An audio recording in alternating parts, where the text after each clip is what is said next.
the inside. For clothes that Tristan.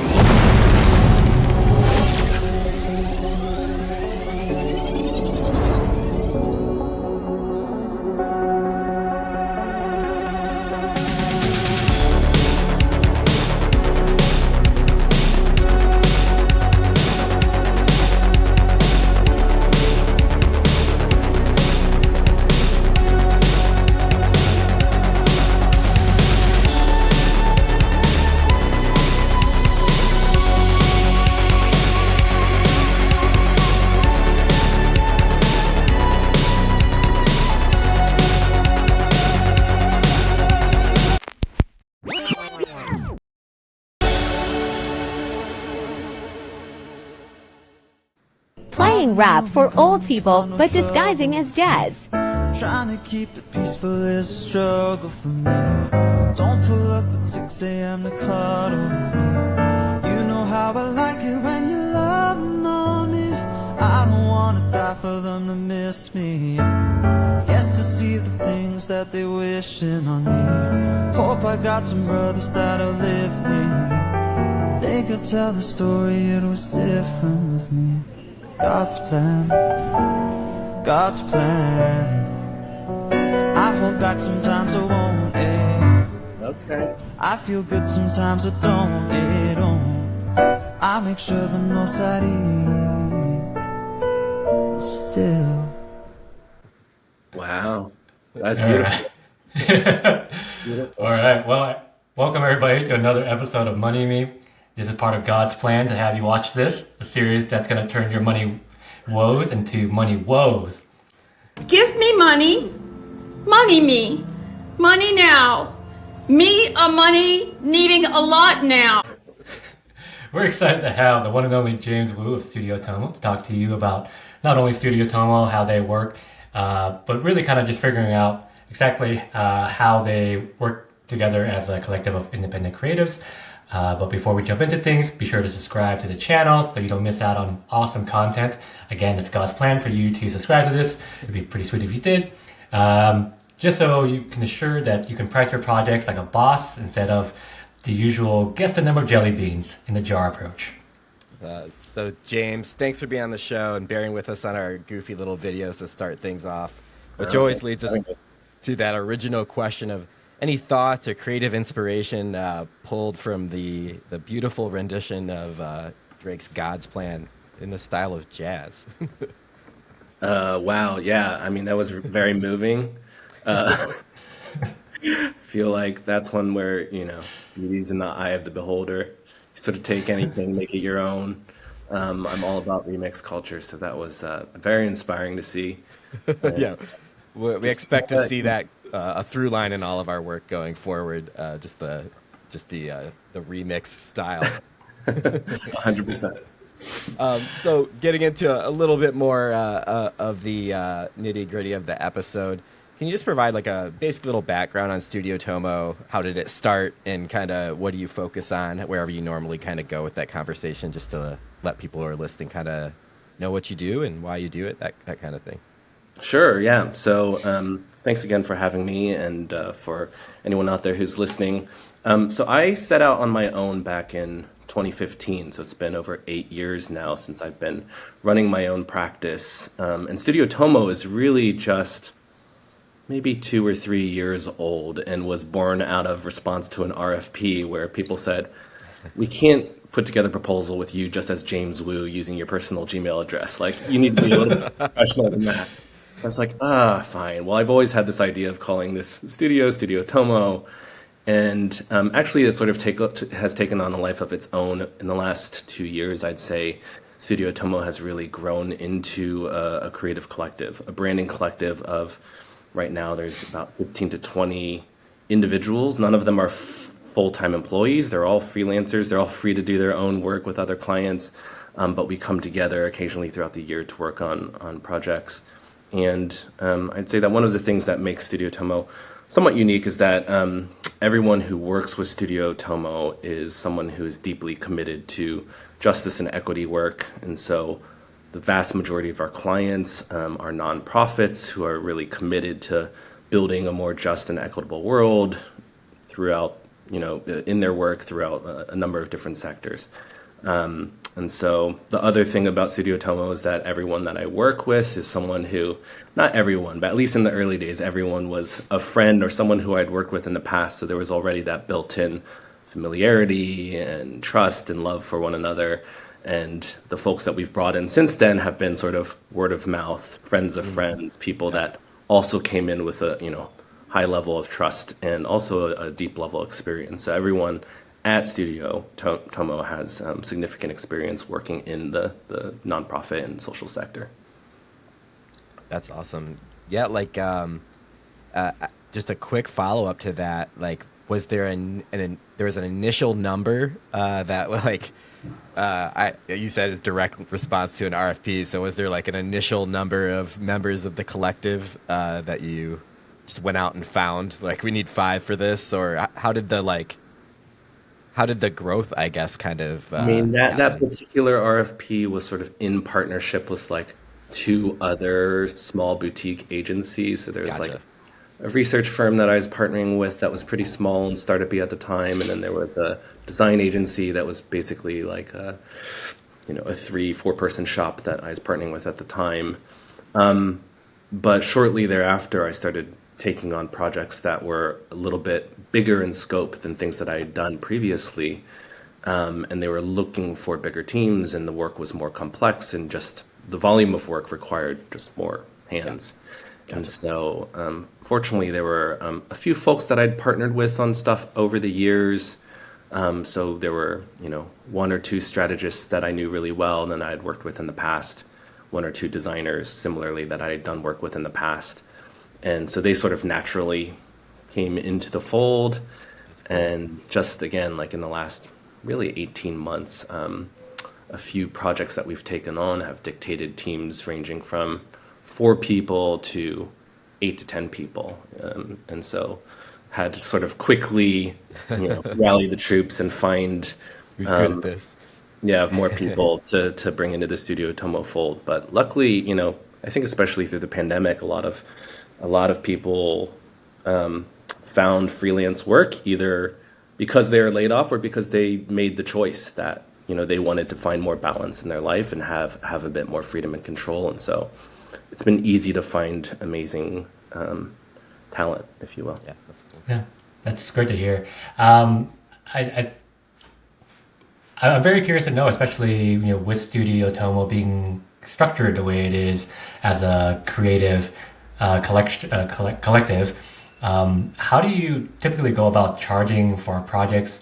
Are your projects normally found through like these RFPs, or how? Yeah, just kind of wanted to learn a little bit more about kind of the structure of how charging for projects works. I mean, we've been really fortunate that over the years, I'd say 90% of the work has been word of mouth. And so we really haven't had to do much marketing or business development or active selling out there. One of the things I hate most is networking. So you'll rarely find me at events out in the city or conferences around the country. I do them occasionally. Sometimes I speak at them, but it's not something that I derive a lot of pleasure out of.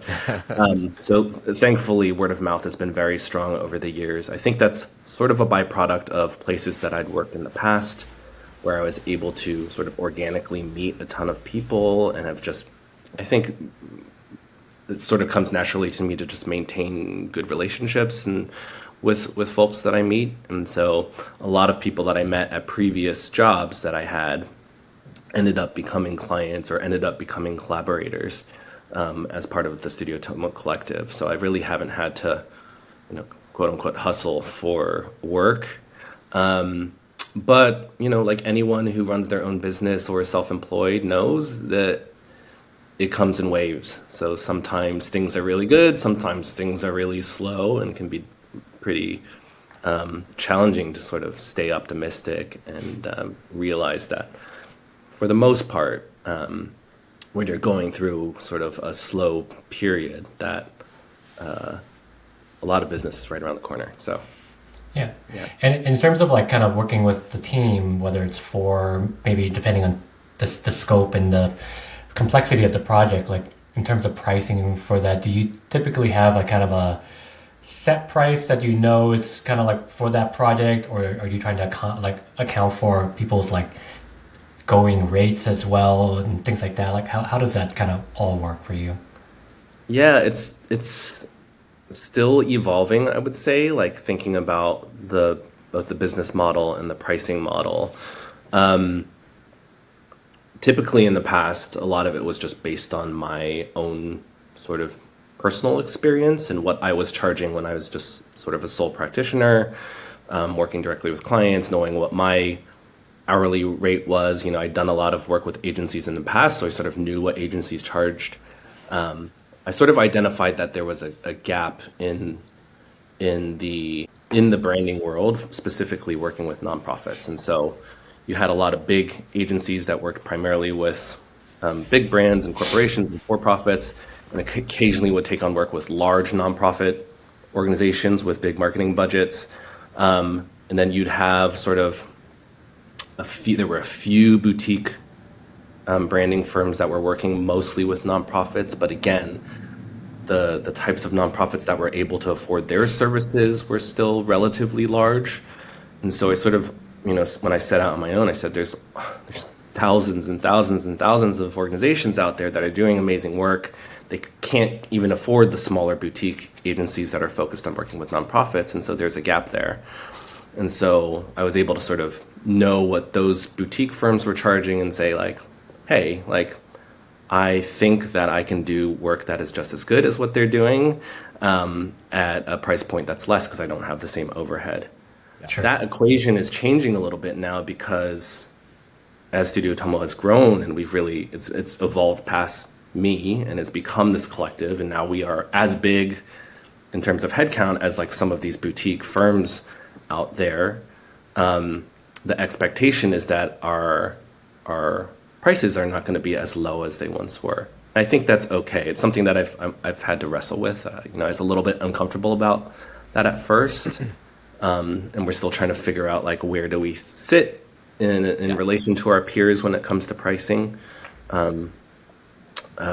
But I think, you know, I'm pretty confident in just the depth of experience that the collective has and the talent of the people that I'm fortunate enough to work with that were able to, you know, compete at not just at a pricing level, but you know, when they look at our experience and our body of work, they'll say, hey, they're just as good as anybody else out there. Yeah, I think wrestling with that pricing is a part of the creative journey. If you're not going through that, then you're doing something wrong. I think the only other thing I'd mention is like when I look at all the folks in the collective, historically and to this date, I sort of just let them dictate what they want to charge, and I say, I really want to work with you. How much do you charge? What is your rate? And then when we scope out projects, I just say, hey, you know, I want you to be a partner in this project, whether you're a strategist or a designer or a marketer. I have them scope out the piece that I think that they'll be contributing to. They often do that based on like an estimate for hours or estimate for days. And they say, here's the number, here's what I would need to work on this. And I'll say, great. What I'm noticing now is that there seems to be a little bit of, I don't say the range is large, but there is a range of fees for people doing similar work. And so I have some strategists who are, you know, are probably charging less than what they should be charging. And I have some strategists who are charging a lot, you know, relative to the market. And I'm not to say like it's above market and it's not worth it, but you know, if it's someone that I want to work with, I'm like, okay, fine. Well, we'll figure out a way to price this project so that I can afford to work with you and bring you in. But I am starting to think about things like equity in pay, even though I'm not an employer, like I'm not a full-time employer. I am thinking about pay equity and just thinking about like, you know, if you're delivering a similar service for a project, should all strategists at a certain level be paid like the same thing? And so I'm starting to think like an employer, right? Like what are the right salary bands or like pay bands for folks, even if they're freelancers? Yep. My MO in the past has been like, you know, you're a freelancer, you know what you need to be happy, you know, what you need to make. And so I'll let you dictate that. And if it's low, it's low. If it's high, it's high. And, you know, I was sort of indifferent about it, but I am starting to think about like maybe leveling those out moving forward. Yeah, it's a fascinating thing. Like by way of your model, I think you get to the same spot. We have some examples of similar things where we might work with just a collaborator. Like there's someone with specific talent that's outside our wheelhouse. And you're like, this would really make the project 10 times better if we could work with them on this. And it is always interesting. Like we don't do it enough, and it's not necessarily our model, at least to this point of a true collaborative like that. So we probably don't see as many of those situations. But it definitely sort of figuring out what market rate is this sort of like ambiguous elephant in the room for everyone, whether you're a freelancer or an agency. It's like what does this cost like sort of out in the world? And it's hard because creative work is hard, but it's interesting probably to see how different levels of people, and by levels I just mean like maybe experience wise, talent sort of doesn't always align with experience. But yeah, it's an interesting way to like you almost get that data in some form, as you do in each new project, and it probably increases over time as prices for everything do. So it's interesting. There's a lot of kind of variables in there. Yeah, I mean, certainly you talk about price increases. I mean, just like, with inflation and cost of living, like worldwide, especially here, I've noticed people's rates have definitely gone up considerably in the last couple of years. And so that's been an interesting challenge to deal with. I also, when I'm pricing out a project, I often try to think, I try to first think about what is the worth of this project. I try to think about like what are other firms charging out there for this type of work, and what is the value of this work for an organization versus like just thinking about time and materials. If you just think about time and materials, and let's say we all lived in a state that was had very low cost of living, would that mean that we shouldn't price at the same that a big firm in New York should price? Maybe you could argue, but if you're delivering the same value and delivering the same quality, like why wouldn't you charge what an organization is prepared to pay a larger firm in a big city, right? Yep. And so I try to take that view. I think there's value in being this collective that doesn't quite charge as much as some of the bigger firms, but I don't want to undervalue what we do. Yep. I don't want to undervalue what it is that we're selling. And my belief is that we have some of the best brand strategists and quickly, starting to work with some of the best designers in the justice and equity space. And so what does that mean in terms of what we charge? Yeah. Yeah. It's a fascinating point. Like it kind of, triages well into like a question we usually ask about like the sort of emotional feel bad moment when you're telling clients the price. I think this happens more probably at the beginning of people's creative careers, a little bit more than because it is so ambiguous for all these reasons that we've talked about, or at least it feels that way. But your point about like the value being the value, I think is interesting to maybe expand on a little bit. But kind of to that emotional point, I don't know if you experienced that maybe early on, especially when you were rocking your personal Gmail in the RFPs. But like, why do you think it's so hard for creatives to, I don't want to say to like mathematically price their work, but to like slide the number, whatever you come up with across the table and say, it's $5,000 or it's $10,000 or it's $100,000, depending on whatever you're working like. Why do you think that's so weird? It feels so personal sometimes to creatives, where like in other businesses, it's just like, it's this much money. Like, I don't know what to tell you. I mean, I think there's so many different factors that go into that. I mean, this is a bit of a gross generalization, but I would say that, historically, creatives haven't been valued in the same way that other professions are valued. And so I think there's this general sort of lower sense of worth that I think a lot of creatives have about, why their work is important, and how their work really contributes to growth or impact or whatever metric of success a company or organization is basing that engagement on. And so, and I see this especially with designers, and there's a big gap between what designers charge and what strategists charge. Yeah. I just attended this AIGA event in New York a couple weeks ago that was called Do We Really Need Strategists? Or do designers really need strategists? And the vast majority of people who showed up to that event were strategists who I think were ready to throw down. They have like prepared defend themselves.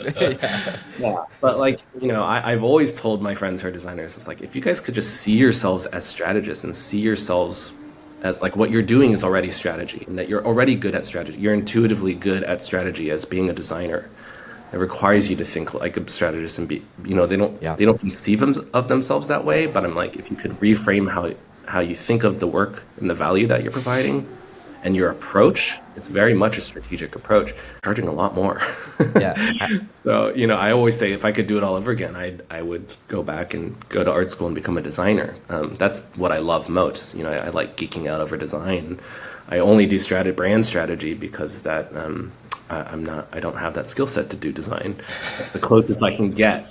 You know? So your Venn diagram sort of overlaps a little bit there.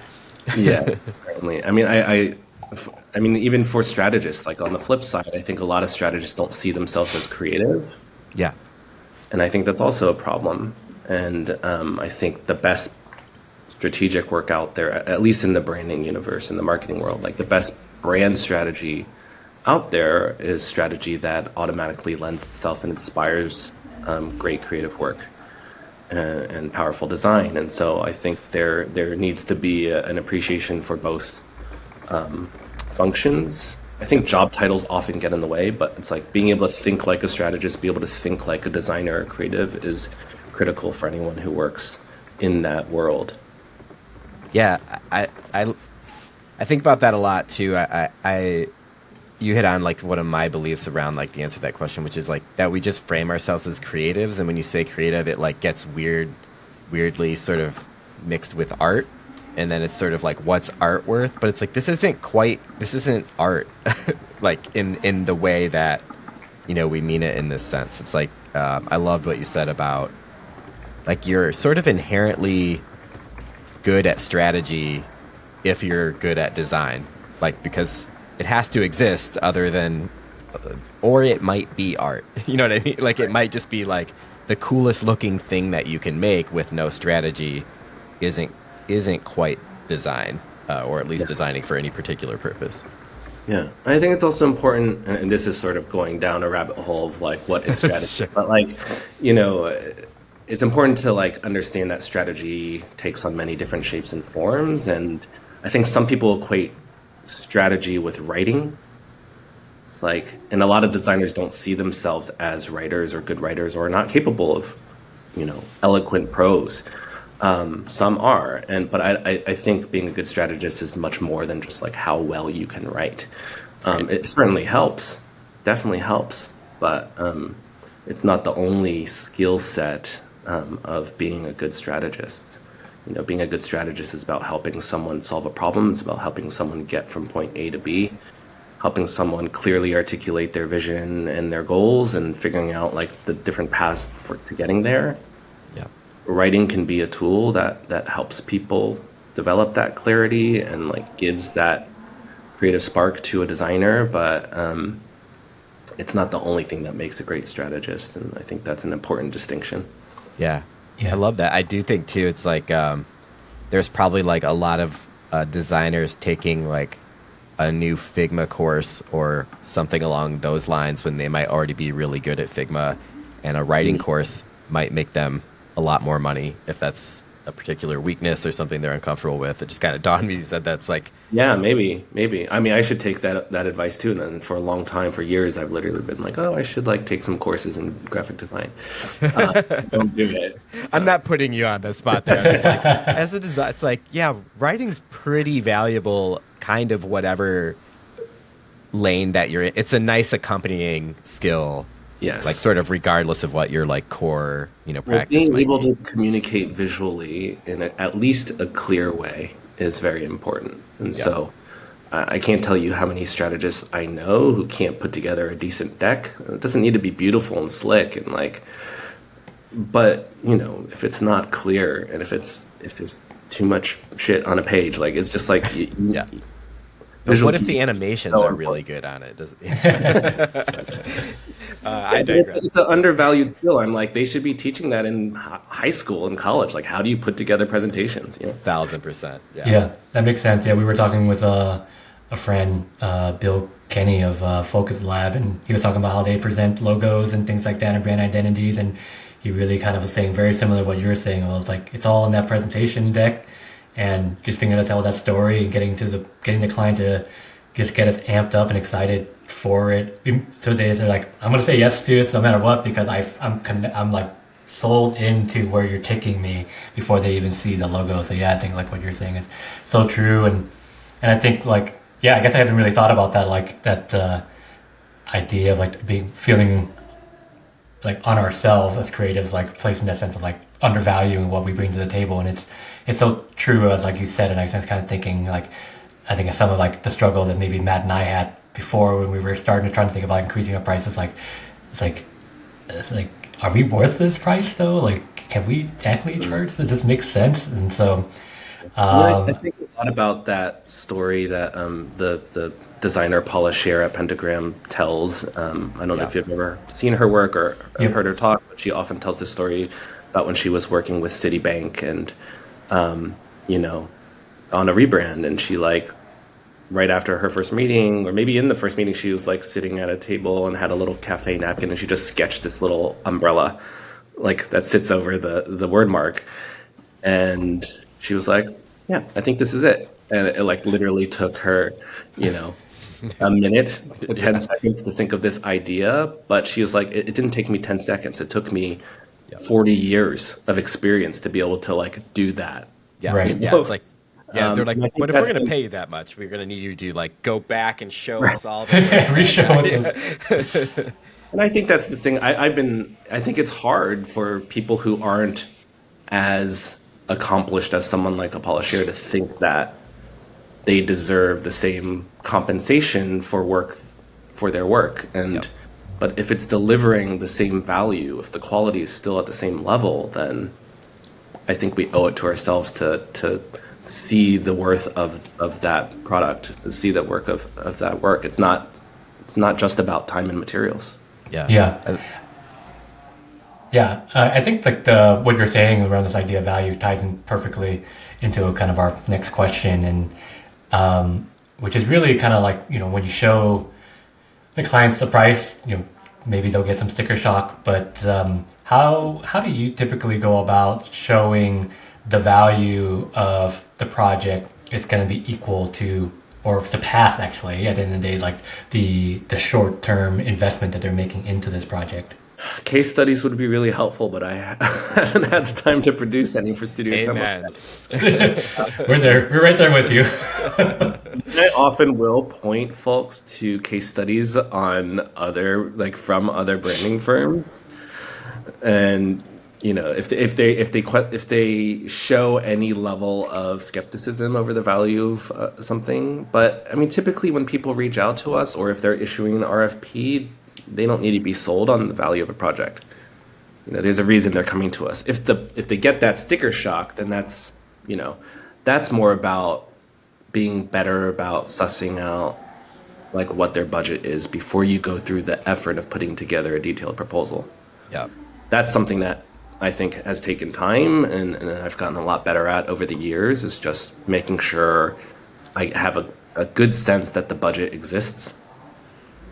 Yeah. You know, how and if I find out early on, it's like, oh, like you only have $20,000 for, you know, this massive website, like, no, thank you.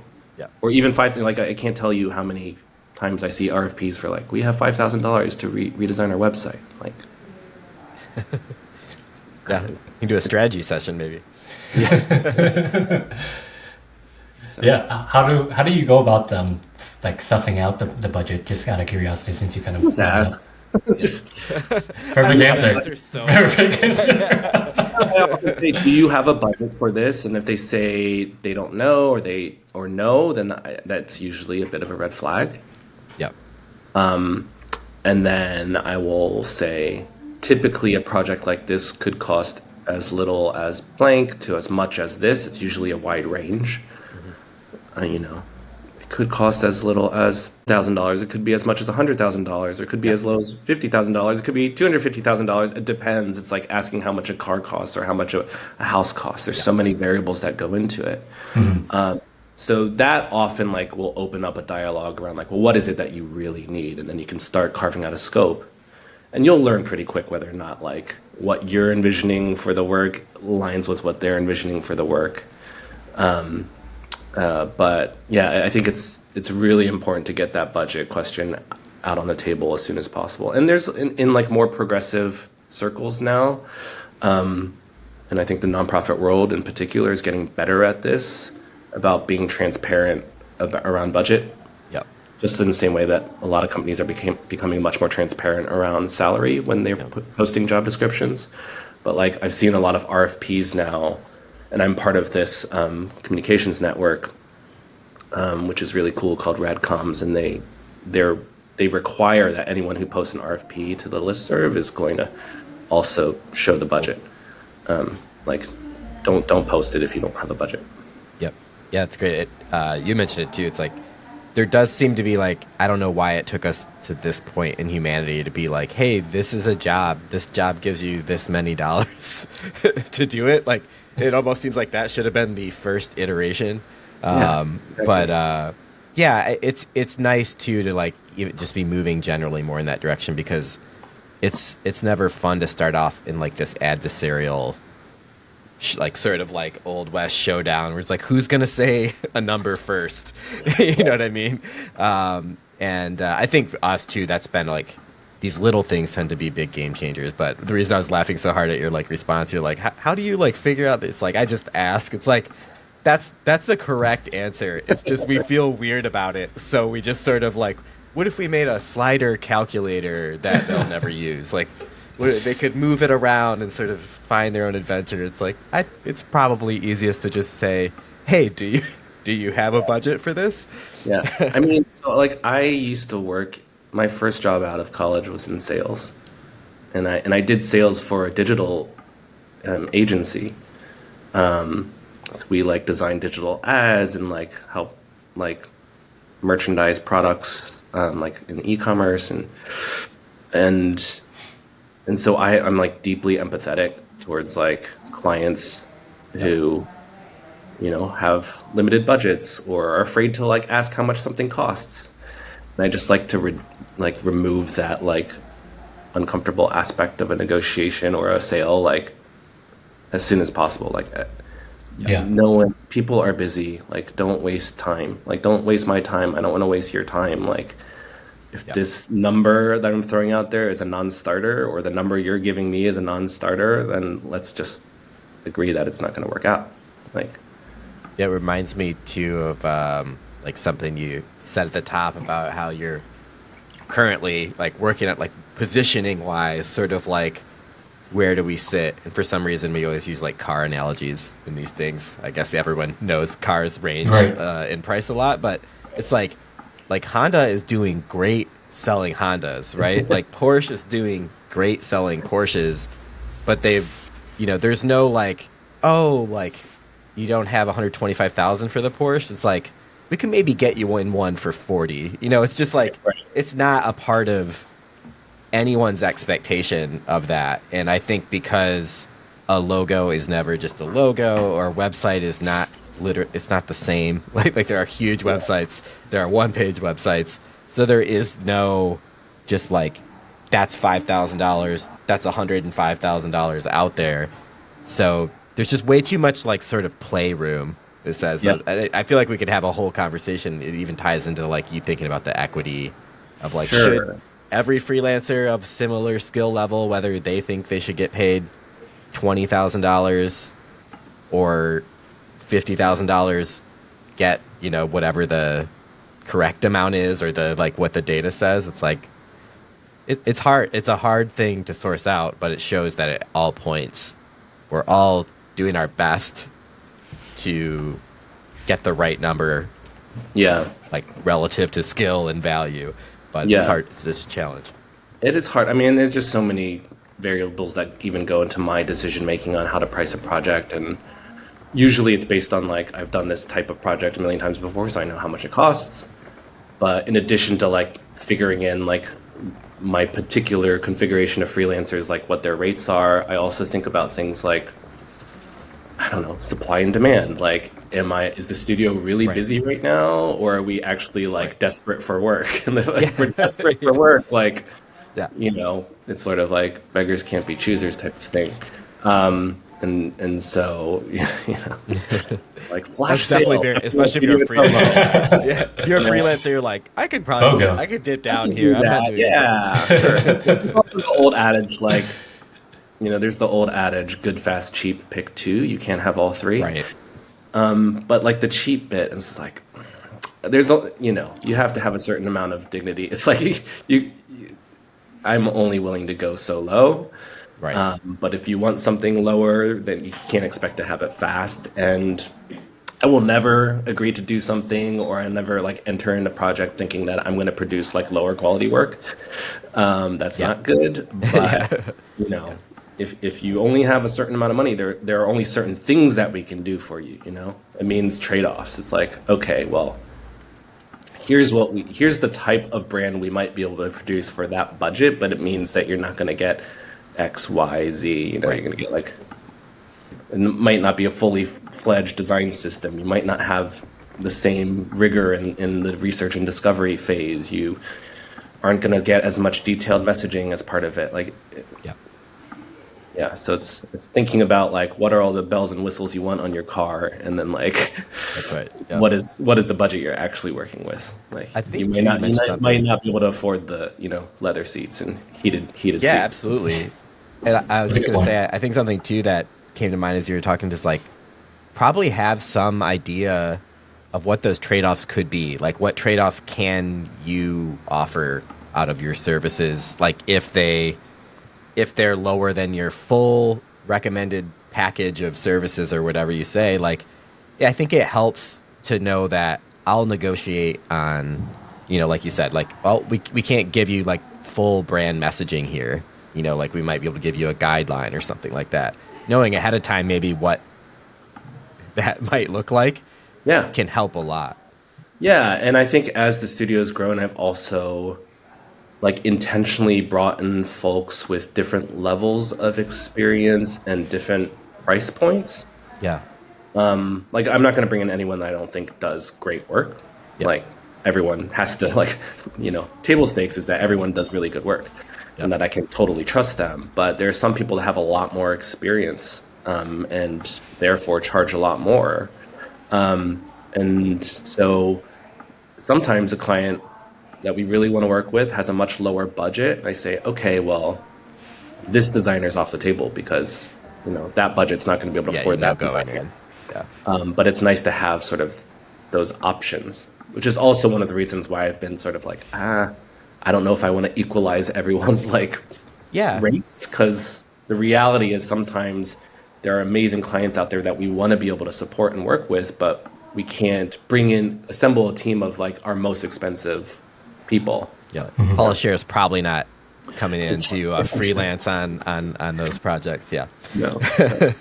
A more tactical question, maybe that a lot of people ask and are curious about is, you know, especially working within a collective, a little bit of a maybe offbeat approach to an agency than the norm. Can you explain like your invoicing cadence? You know, is it monthly? Is it attached to milestones? Like, does it vary by type of project? How do you think about that? It's more of a like keeping the lights on kind of question, but it comes up a lot.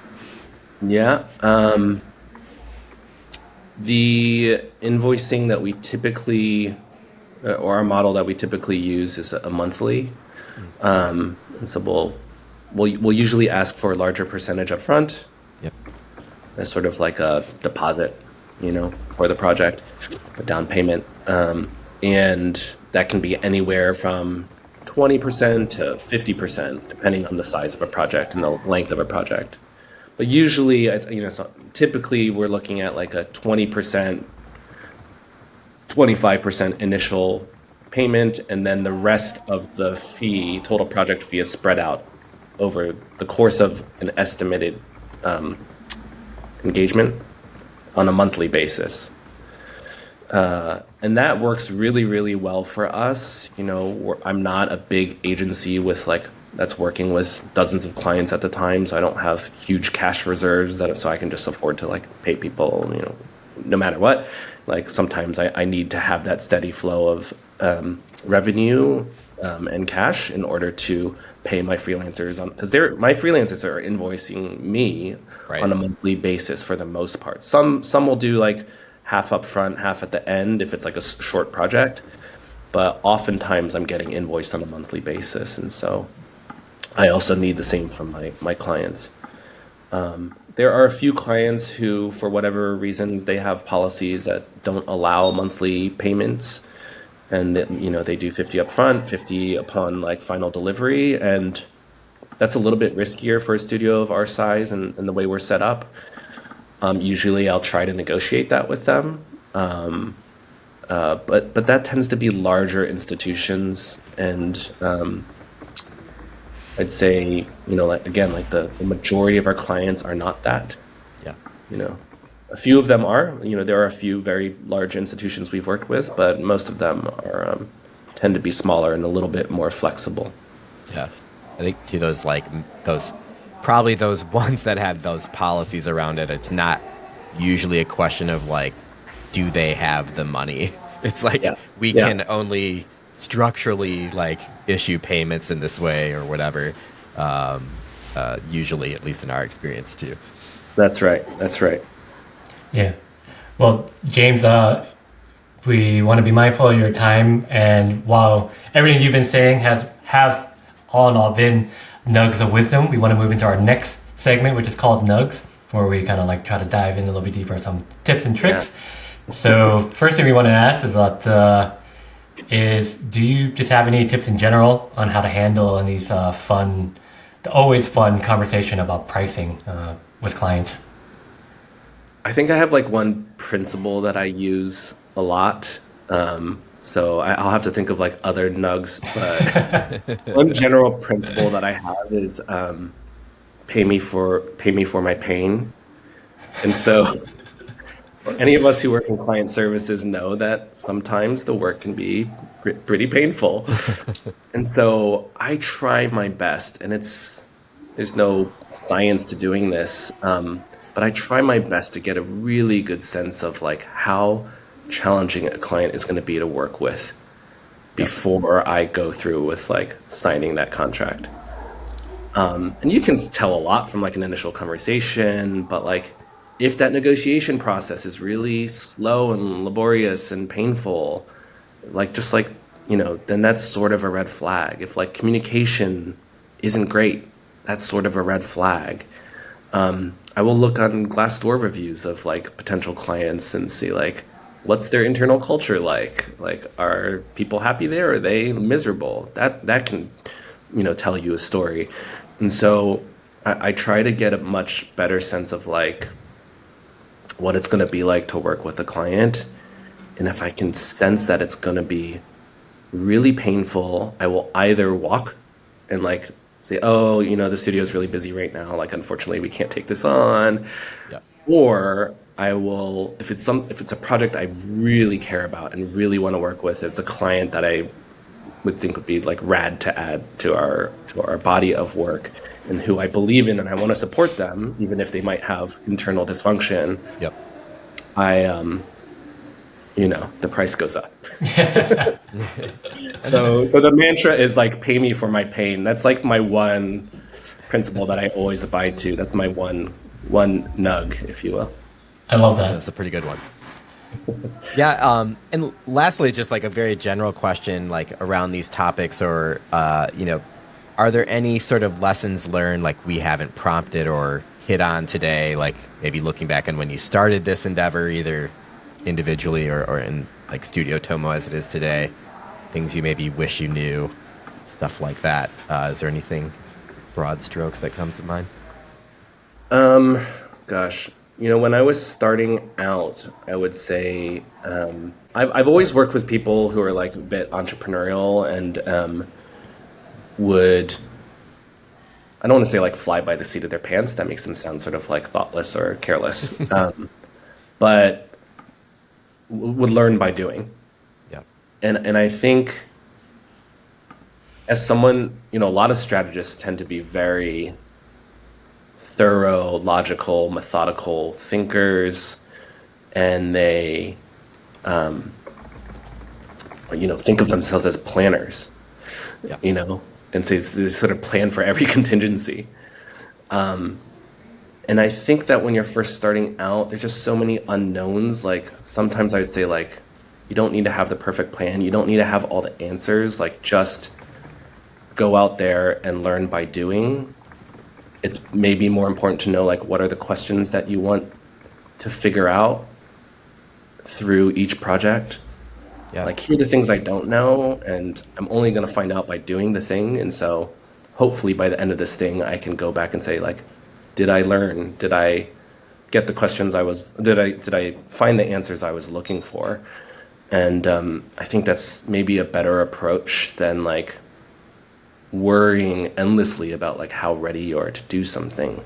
And like, do you have the perfect plan to like get to this place in 5 years? Because I know a lot of folks who quit their jobs and say want to become freelancers, like get paralyzed because they don't have that plan. They don't have all the answers. And I'm like, you're really not going to know until like a year or 2 years down the road. You'll have like a few more answers, and it'll take a couple more years to get more answers. And you're constantly going to be faced with new challenges and new questions. And so I think you need to sort of embrace that reality and learn how to be comfortable with that.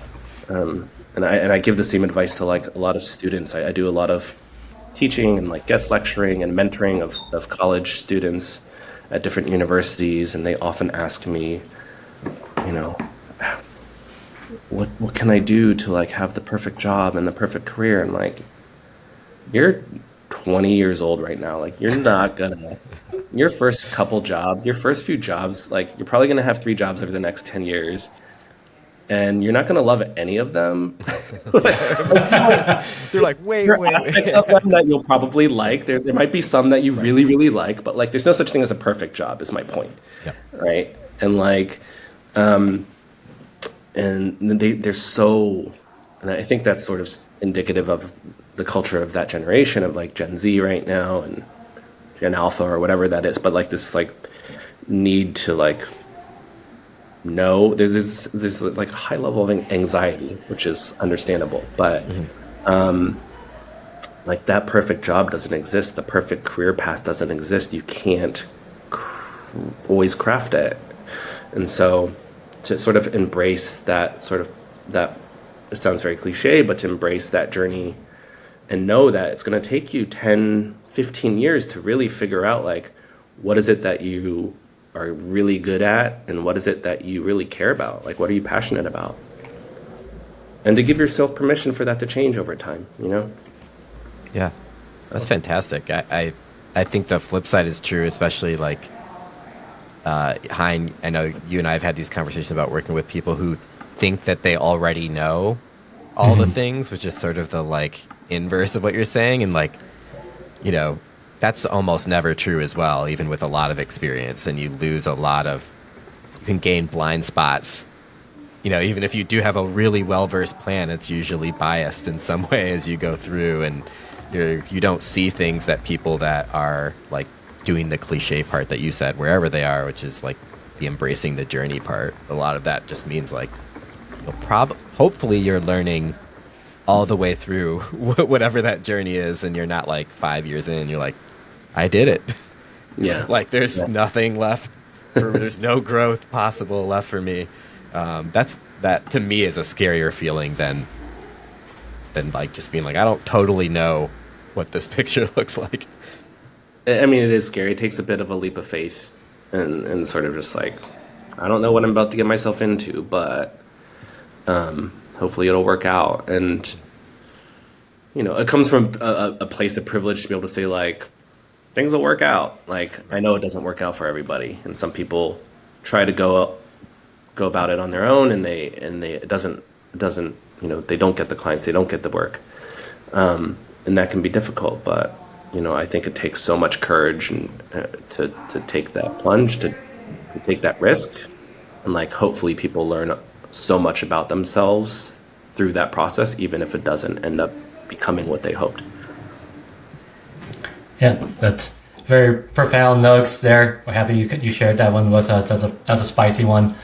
Not like the rest weren't. You definitely had wisdom to share. Like I think we can. And for all the wisdom that you have shared, we will want to pay you back by letting you open up a can of shameless plugs. So this is our way of thanking you for taking the time for being on the show. So we're going to give you the floor, and go ahead and feel free to open the can to plug whatever it is that you want. I feel like this is my Hot Ones moment. It's like, Pretty much. there's a camera there, there's a camera there. What do you have going on?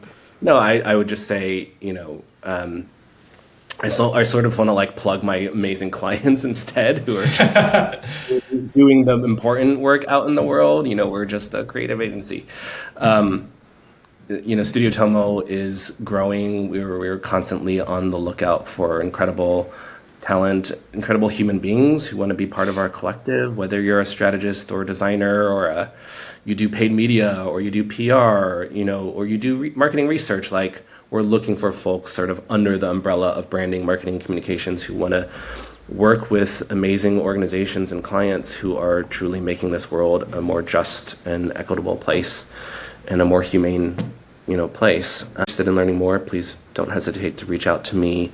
Other than that, like, I have such the privilege of working with incredible organizations and clients every single day.